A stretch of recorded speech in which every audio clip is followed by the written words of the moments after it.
Okay, Astrology / natal chart 101.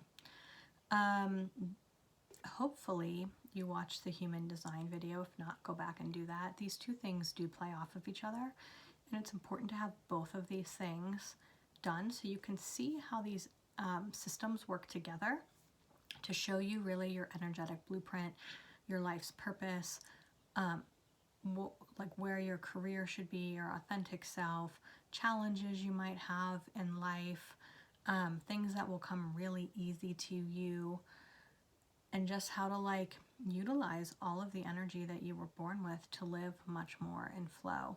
And this is so important. I do a lot of health and wellness stuff, and your spiritual health, your emotional health, your mental health all come together with physical health. And you can see in the astrology natal chart where you might have issues with these things. But overall, it just shows how to best utilize your energy and live more in flow. So what that means is like you're not living a stressed out life. You're not going against your natural energy or your core essence, and things are just a lot easier. So as you've probably heard me talk about a lot, health problems often are from being stressed, are from living out of alignment, and sometimes major health issues snap people back into like living the life they were designed to live. Astrology looks at all of the planets and signs at the time you were born. The natal chart also shows what houses they are in, so that adds a little bit of extra information, and that's going to be a little bit challenging to get into in this video. Most people are most familiar with their sun sign, so when you were born determines your sun sign. Your sun sign is your individuality, your drive, and most people resonate with their sun sign. So I was born at the end of March. I'm an Aries. I resonate with a lot of things about Aries, but that's not the only thing in my chart. The other thing you want to look at is your rising sign. Your rising, this is really important to have your birth time for this one because the rising sign changes about every 2 hours. My rising sign is in Leo, and your rising is how you present to the world. And how other people see you. So Leo is, I mean, you can see like I have this giant mane of hair, so like Leo is very lioness. But also Leo is like very outgoing, likes to look good, has a good physicality about them, a good communicator. There's shadow sides to Leo as well, but those are the good qualities. And so it's important to work with your rising sign energy as well. Your moon sign is your emotions, and how kind of you feel into things, and mine is in Pisces. So it's a watery sign. So both of those were fire signs. This water balances me out. Pisces is very intuitive, dreamy, really emotional. So that like takes all that fire and drive and kind of self-centeredness and balances it out with some really deep emotional things. And these are just examples of mine, but I'm just kind of showing you as we go along. Your Mercury is how you communicate. So again, my Mercury is in Aries, so I communicate very quickly. I can, and I talked about this in the human design video, so all these things, like you start to see themes. So I can look at information, process it very quickly, turn around and communicate it. That's very Mercury and Aries. I tend to get right to the point. That communication style doesn't work for a lot of people. That's how I like to be communicated with. When people are like talking in metaphors and beating around the bush, I can't take it. And so it's just interesting to know that. It just feels, that feels like very natural to me.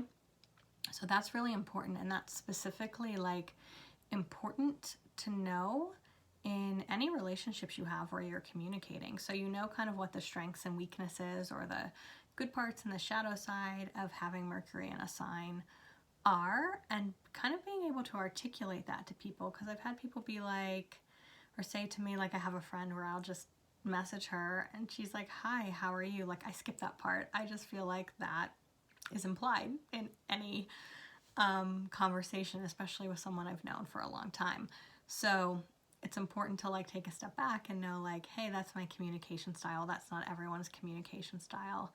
But especially in work and career, like it's really important to know how you communicate. This is a really big one. Another sign is where your Venus is. So mine is in Aquarius. Venus is beauty, relationships, your love life, and mine is in Aquarius, which makes so much sense. This was like a big thing for me because Venus in Aquarius is a lot about like unconventional relationships. And I, from the time I was very young, never wanted to have kids, never really cared about getting married. I've had like long distance relationships and some other things that are not quite conventional, and I don't even know that I'd be interested in like a conventional relationship. And I always felt some shame around that and like that I was weird. But that's really my natural tendencies. And like when you pair that up with Aries and some other things that I have in my chart, it makes a whole lot of sense. So yeah, it's not that I could never have a partner. It's just like a very specific situation that's gonna work for me. What else? Oh, where your Mars is. Your Mars is like action, your drive. Mine is actually in Pisces. Mars rules Aries and Scorpio. So like, I don't feel a whole lot of my Mars in Pisces, but I like resonate a lot with Mars energy. So that's like really good to see like where you are action oriented. So like a Mars in Capricorn is like a very strong like work ethic and getting things done and having a lot of energy to do work. And then like those are the big ones, I would say. The other planets, like Jupiter is your planet of expansion. That's where you could be lucky in life.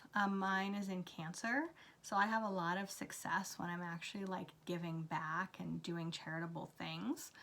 And then the outer planets are more based on like a generation or a time period. Like they stay in the same sign for 7 years, 14 years, like a whole generation.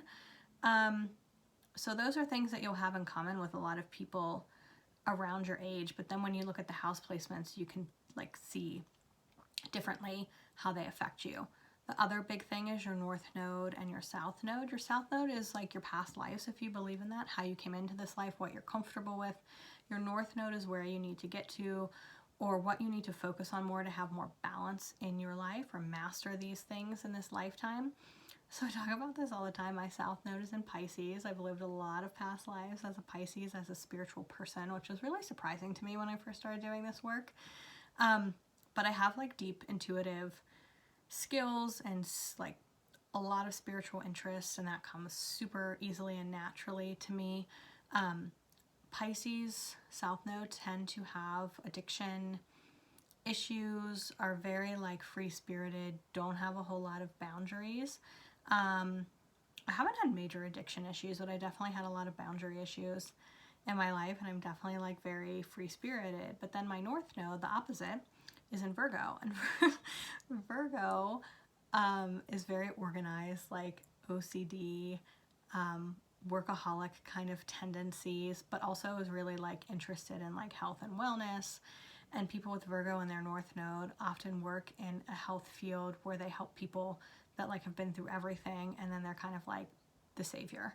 So I definitely feel that. That's always been like how genetics has worked in my career, so I totally relate to that. So it's leaning more into those things and becoming more in balance. And I kind of see how my whole life I've always been like really like gung-ho about something and then really lax about it, really gung-ho and really lax.